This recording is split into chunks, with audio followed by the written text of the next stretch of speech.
Americans across the country are using the time to rally in support of comprehensive immigration reform.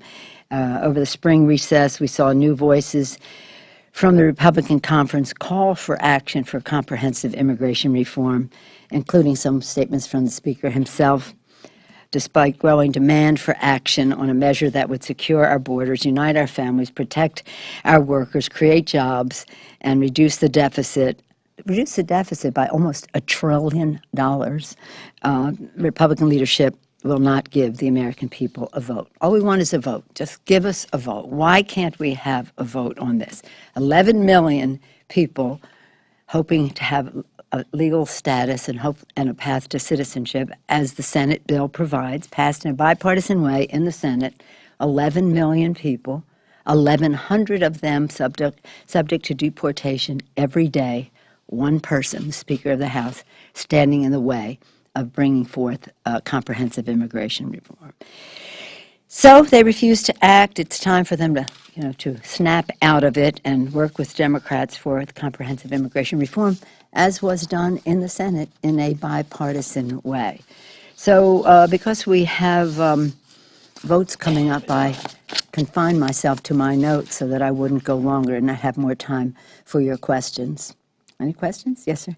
Speaker Pelosi, you just mentioned immigration. What did you make of the Speaker's sort of joking, "oh, it's so hard" remark about not moving forward with it? I didn't think it was funny. You say joking? Well, he seemed to be somewhat mocking. Okay. Well, what I think, I have always said I believe that the Speaker, in all sincerity, wants to pass a comprehensive immigration reform. We supported the principles that he put forth to his conference. I still believe that he wants to do that. When he put forth the principles, he ran it up the flagpole, we saluted. His caucus chopped down the flagpole. That took not a day. It just totally fizzled, and that tells you something. But I do think, and as I've suggested to him, they only had 28 votes to lift the debt ceiling. 199 Republicans voted to default on the full faith and credit of the United States of America. 199.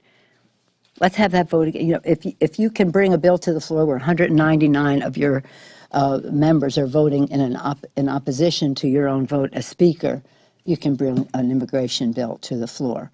So whatever the machinations, whatever the mockery, whatever it happens to be, I just hope that something